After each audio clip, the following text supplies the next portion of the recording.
Hello, cosmonauts. Today, we are going to be exploring what Reddit asked. Teacher of Reddit, what's a question a child asked in class that absolutely broke your heart? Answer 1. In college, I was the evenings and weekends nanny for a little boy whose parents were very prominent and wealthy professionals in a HCL area.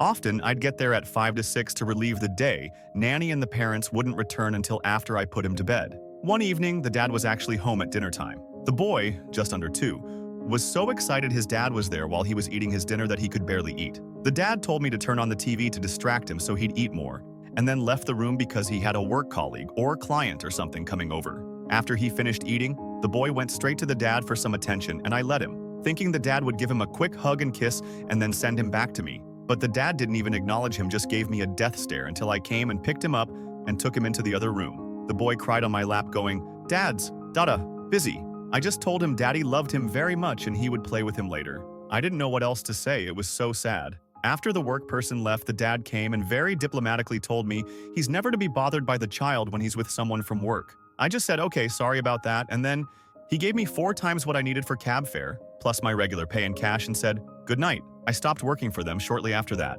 but I still think about the little boy occasionally. He was a really smart and funny kid. I hope he's doing well now.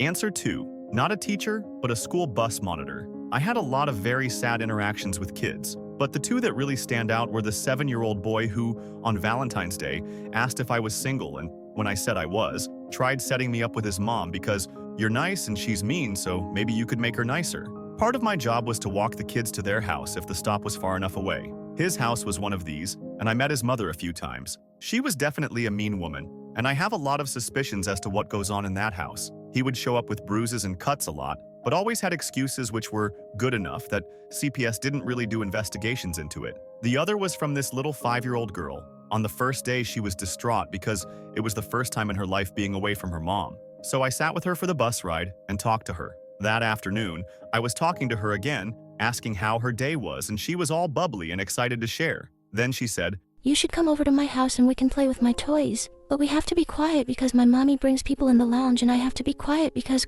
one time a man yelled at my mom for me being too loud while she was working." Turns out the kid's mom was a prostitute. She kept it secret from the child, but every adult in the school or the bus company knew. Answer 3. Many years ago, on what started off as an ordinary Monday, when I was young and working at a school program for my town's poorest students, and students already in the DHHS is care list as at risk, open protective, but kids with no foster family or alternative place to go to stay safe, a little kindergarten girl I adored came to sit on my lap so I could read her a story while we waited for her mother to come pick her and her older brother up. She turned her sweet, freckled little face up to mine and out of the blue, casually asked me, "Do you know what my Uncle Sammy did?" The kids had been to visit their grandparents and uncle that previous weekend, and until then I'd never heard of this uncle before. And then she proceeded to tell me exactly what teenage uncle did to her when it was bath time, and later, with his leather belt and its big metal buckle. Her little denim blue eyes got big and bugged out, and the tiny pigtails on top of her head shook like antennas while she spoke and acted out how he'd hit her after her bath. Just a sickening experience, and in those days, it was one where you have to sit there and be neutral, and make a point of not appearing to lead the kid to say anything that sounds remotely like you're horrified, or homicidal, or even surprised, and are thus appearing to encourage and fuel the kid's imagination. And you have to keep the details and sequence of the events in the story as accurate as possible in your head. It's a bizarre, robotic feeling. I remember how I could almost feel my brain checking out and noticing how hard I clutched and white-knuckled the book she'd chosen to have me read her, Maurice Sendak's In the Night Kitchen, while holding my face as still as possible. I felt like I was watching myself from another place in the room. I don't know that I even breathed the whole time she spoke. I sat so still, just listening and observing how her voice and body language changed as she spoke. Yeah, so that was a soul-breaking afternoon. We had to tell the mother, and somehow, after that conversation but before she got to the uncle's house in another state, someone in the family warned him his big sister was on her way, with a gun, for him. Can't say that I blamed her. Turned out later that the girl's big brother had seen everything and confirmed what she'd said to our in-house social worker for the state and to their mom. The uncle disappeared of his own volition, probably the only smart thing he'd ever done in his life, and I have no recall as to what happened to him after. I do know the mother and the social worker, worse, case manager got everyone a ton of help and therapy, and a lot more of the story came out over time. But yeah, one of those things that stays with you for decades after. Answer 4. I don't want to go home. Please don't send me home. I had one kid run out of class and hiding behind a tree because he needed a stern talking of the principal and maybe had to be sent home for day.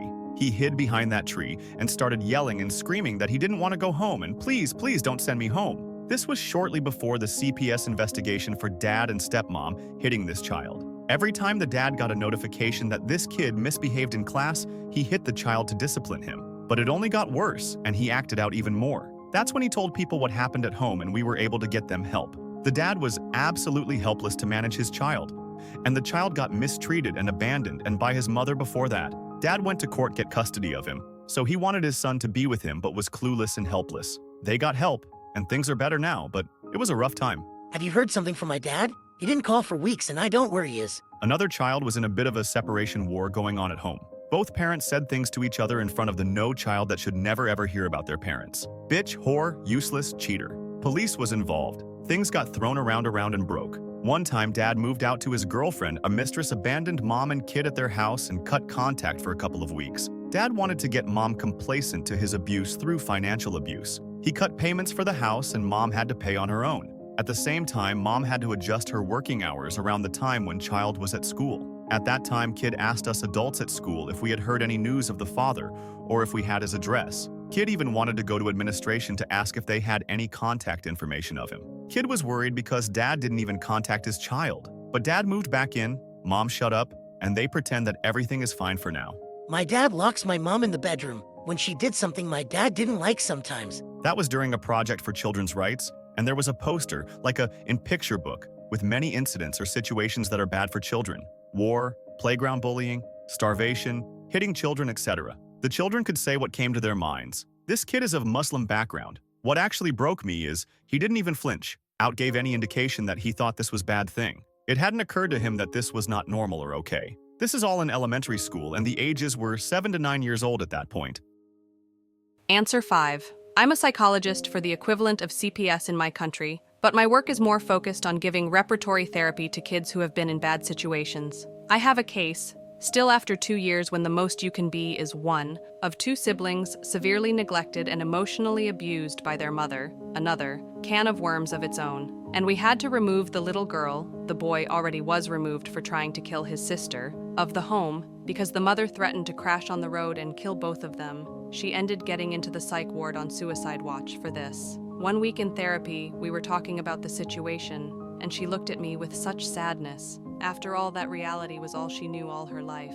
We moved her with her dad, but he was alienated from her by the mother and never formed a proper relationship with her and asked me, If my mom works hard enough on being good, can I be with her again? That broke my heart, because we had been trying for her to improve, the mom, working together with a social worker, trying to urge her to change the dynamics at home that made the boy finally attempt again his sister to go and get mental health help. We have direct contact with the psych unit at the hospital. But she was combative, never came to work sessions, insulted us, said that she was a good mom, and we were all against her. Now that she is on her father's care, she looks cleaner, with presentable clothes, and smiles more. But every session she asks me to go back to mom and his brother because she misses them, and because even now she has a hard time seeing that none of that is normal. We're still working on improving the broken bond with dad so she can finally get a happy and stable home. Answer 6. I'm currently doing my student teaching for my ECE bachelor's degree, and every semester I have a few students who will occasionally ask if they can come home with me whenever I'm grabbing my stuff to leave for the day. I always give them a hug and tell them, no, you can't come home with me, but I'll be back tomorrow, just to let them know they'll see me again. On my last day of this semester, one of the students who would always ask if she could come home with me would not stop crying because it was my last day in the classroom. While hugging me and crying uncontrollably, she said stuff like, "Why do you have to go? It's not fair. I'm gonna miss you. Why can't you keep coming back?" She was basically pleading for me to stay and continue to come to their classroom until their last day of school. It was a lot to explain to a first grader how student teaching in college classes works, so all I could say is, I'll miss you too, but my classes are over so I can't come here anymore. I felt so bad. I went to my car and cried a bit. I had never had a student cry like that because I was leaving. Some of the students I encounter grow so attached to me. It really sucks having to leave them when my semester is over. Hey you, if you're enjoying the video, subscribe for more histories. Answer 7. I was teaching English at a community college while in grad school, and it was election day. I let all my students out early to vote, and offered them extra credit if they brought back an "I voted" sticker. As we were letting out, an adult student who I enjoyed having in class came up and discreetly asked, What if we can't vote? You aren't going to have enough time today. I said. After thinking a bit, he said, I mean, I'm not allowed to vote. Everyone's allowed to vote. I said. It's your unalienable right. I was confused, since he was clearly a native-born American. He spoke in a hushed voice, even though the room was now empty. You can't vote in Kentucky if you've ever been convicted of a felony. I was shocked. This was over 15 years ago, and I was new to Kentucky. I had never heard this. It wasn't a law where I was from. He was such a good, thoughtful, intelligent student. It simultaneously broke my heart and opened my eyes. I let him know that I would think of another comparable way to earn bonus points, and he thanked me and left. To rob someone of their right to determine who governs them, even though they've paid their debt to society, is sinister and degrading. It became clear to me, too, that such policies were rooted in racism. That moment honestly shifted my understanding of almost everything. Answer 8. I work with children and young people, and this happened probably about 13 to 14 years ago. 12-year-old boy from a well-known, very messed up family that was abusive and lived in squalor was regularly attending the youth project and came in with a cut on his arm one day. This cut had evidently been acquired several days before and was completely untreated. I don't think the boy had had a wash in days, clothes were stinking, and the wound was definitely infected and slightly festering. Anyway, it was causing him pain, and he asked me to look at it. I did so, and I also cleaned the area around it while explaining that he needs to show his mom and ask to go to the doctors. General consensus amongst staff was that she knew, but had dismissed it. I mentioned that germs could get into his blood and make him very ill, wasn't going to say he could actually die, and that if it got very bad, then the doctors might have to do some serious surgery and he could end up losing his arm. First question out of his mouth. Would it grow back? At 12 years old, you would expect that child to understand that humans can't regrow limbs. My heart broke that his understanding of the human body was so poor due to lack of parenting and consistency in access to education. A phone call was placed to his mom and a letter sent home. It got treated, but we were fully prepared to inform social services about the neglect. They were already aware of the family. A year later, and I actually took his 16-year-old brother up to A+E, the emergency room, because he had an infected cut on his leg, and we could see the red line radiating up from the cut, which is a massive, oh fuck warning. Pretty sure the hospital referred to social services for that one. Answer 9. I taught one semester of first-year seminar. The university I worked for needed part-time instructors, and I thought the stipend of extra money would be helpful. This was in 2021, so it was a freshman class who had just graduated during the thick of the pandemic. My class was about 17 kids. Around October, I noticed one of the kids started missing more. He said he was going through a hard time, but wanted to catch up. I said I didn't want to fail him and was willing to work with him, but we'd need to work out a schedule so he could realistically catch up with a passing grade. He'd do an assignment here and there, but was rapidly falling behind. November comes, and he surprises me by showing up near the end of one class period. He asks if he can talk to me after I dismiss everyone. I say sure. We sit down, and I can tell he's trying not to break down. He says something like he didn't think it was going to be this hard, but he's been struggling in his classes. It's been hard for him to be in class, to focus on his coursework, and it just feels like too much. He doesn't disclose everything, but says he's been to a doctor and has really bad light sensitivity and migraines resulting from it that would feel debilitating. He had been to the office on campus for accommodations, but because it was so late in the semester, he felt like the damage had been done and he was going to have to do everything over again.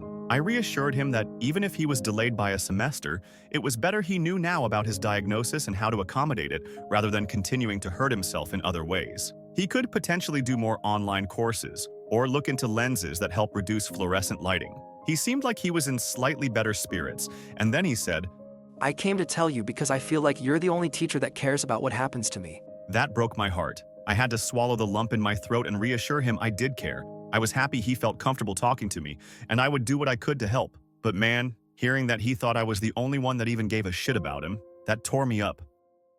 Answer 10. I was running the Sunday school at my parents' church when I was a teenager. I had a 2-year-old who couldn't even properly pronounce the words he was saying swear at me. His dad was right there, and he sort of chuckled and said, "Don't say that." When the kid was out of earshot, I told the dad that in the future, he should avoid laughing in situations like this because at 2, he may or may not understand and remember your words, but he will remember your reaction. If the adults around him laugh at what he says and does, he's likely to do it even more. Well, next week, the kid's older sister comes to me and tells me that their dad asked her to tell me that her brother was adequately punished after getting home for what he said to me. I asked what she meant by adequate punishment, and the poor kid had been locked alone in the bathroom for 2 hours. I felt his dad would probably not listen to me at that point because I was a teenager without my own kids. So I asked another church leader to intervene by mediating a discussion between me and the parents. We had that intervention, and the parents started approaching parenting in a more balanced way. They weren't great parents after that either, but they stopped being abusive. The kid still had a lot of emotional and behavioral issues for a while. When he was 4, he had a sort of breakthrough moment with me when he fully realized that I wasn't going to be mad at him for acting out, and that I was going to be a constant presence in his emotional support system. His behavior improved drastically after that day because he would come to me and ask for help if he felt any big feelings that he didn't know how to express. His parents even started calling me to ask if I was willing to come over and help sometimes during the week. When I was about to move away for university, I announced that in the church and brought little parting gifts for all the kids. That day after class, he, now 7 years old, came and snuggled my arm and said he would be good now, and he would also help the younger kids be good. I told him he was already good, and having a lot of energy and not being able to sit still doesn't make him a bad kid. I thanked him for promising to take care of the newer kids, but I said that it wasn't his job to do that, but I would tell the new teacher that he wanted to help. It broke me a little when he told me that he knows he's been a bad kid, but he would be good in the future and remember everything he learned from me. He was never a bad kid. He was a kid doing his best in a bad home situation, with parents who took offense when I suggested he should be screened for ADHD. Answer 11. 3 of them. I'm an ex-EC teacher. The first boy was being picked up by his grandma. He hung on to me for dear life. He didn't want to go home to his parents. Why can't you be my mom? Turns out they were going through a divorce, and he found out his mom didn't want full custody, but 50-50. He thought she hated him. Second girl. I was babysitting through the church. Her mom told me she needed to go to court and fight to keep her kids out of her ex's life. When she came home drunk as a skunk at 4 p.m., I had to go home. This little girl kept crying I couldn't go, that I was her mommy. Her little Why are you going? breaks my heart every time I think of her. She was so mad at me. She never spoke to me again. I called CPS. Third boy was in the care of his aunt. I can't go into his story without becoming so angry I want to break something, so I won't. She came to get him, and he went into full meltdown mode. The kicking, screaming, throwing toys and punches. The aunt just stood there, having seen it a million times, and waited. I removed the toys around him, knelt down, and sang to him the Circle Time song from that day. He really liked it at Circle, so I thought, why not? It wouldn't hurt. After the third repeat, he calmed down and became himself again. He looked up at his aunt and said, "Can she come home with us?" He just had this desperate plea in his voice, the hurt in his face. It was just so much. I think about these 3 sometimes, and I truly hope they're doing well now. Answer 12.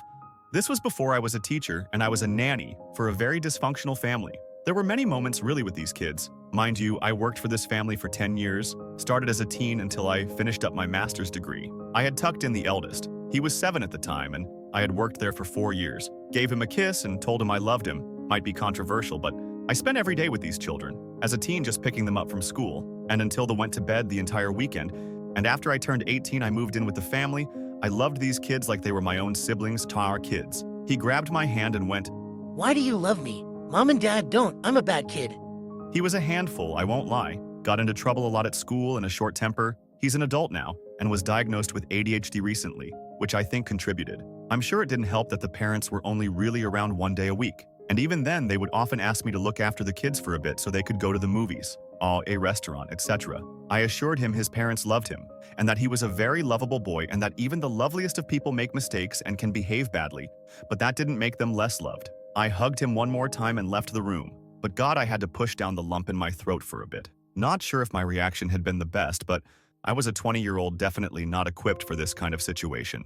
These people had 4 kids, if you'd believe it. Twins who were 1 when I started working there and a newborn, literally only a few days old. I'm still in close contact with all of them, the youngest now 17. Answer 13. Not really a question, but a conversation that led to a question. After class, one of my seniors, who was literally 2 months from graduating, was dragged into my classroom by a friend who encouraged him to tell her what's up. He told me his mom had thrown him out after an argument with his stepdad, and he was sleeping in his buddy's barn. He got very visibly upset, and by the end was in tears when he asked me, why doesn't she love me as much as she loves him?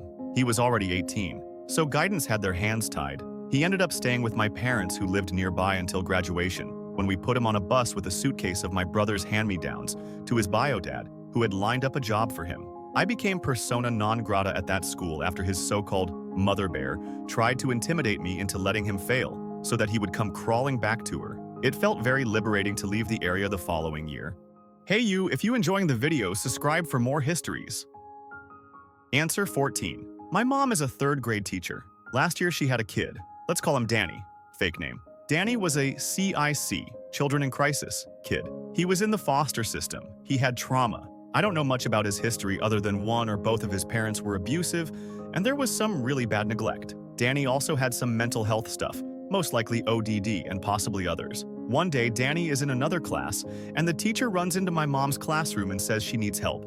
Danny is going ballistic, and my mom is the only adult he trusts and likes. She's the only person he doesn't misbehave or get violent around. My mom goes, Danny is screaming, yelling, throwing stuff, knocking over desks. All the other kids are scared. My mom asks what happened. A couple of the girls were teasing him, and they used his full name, as in, he always goes by Danny, but his full name is Daniel. He screamed at them. Only my mom calls me by my full name and my mom doesn't love me. So yeah, kid triggered into a meltdown by use of his own legal name because his mom was an abusive piece of shit. My mom was crying so much telling me this. I'm so heartbroken for all of her CIC kids, but I'm glad she's got them because she often becomes their safe space.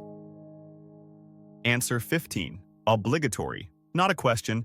I was an ECE in the 2s class, and one of my littles was having a tough day, acting out, and multiple meltdowns. I had only been at this center a few weeks, but this felt pretty abnormal from what I'd seen from him. Anywho, he came up to me on the playground and sat down in my lap and told me he missed his mommy. I gave him a squeeze and the pacifying response, I know honey, but you'll get to see her in just a little bit.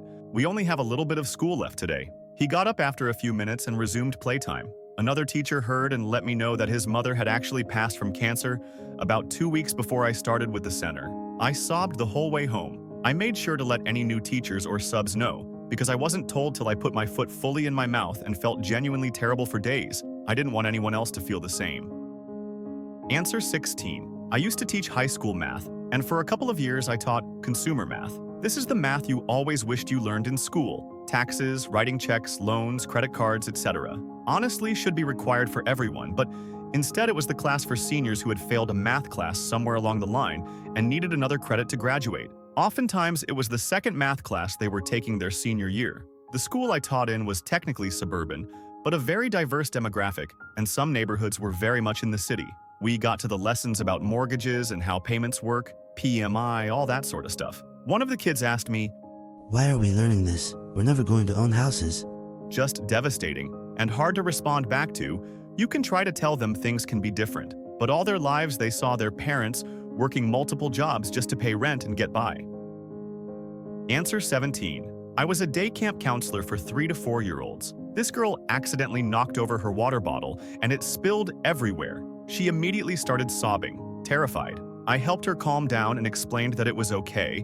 She didn't do anything wrong. She made a little mistake, but there's an easy way to fix it. I took her over to the paper towel dispenser and we cleaned it up together. The next day, the same thing happened. But she didn't cry as much and I told her mom she needed a better water bottle. It was not replaced. A couple days later, it happened again. But the girl didn't cry. She just went up to me and told me she needed some paper towels. Pretty sure she gets yelled on hit for every mistake she makes at home.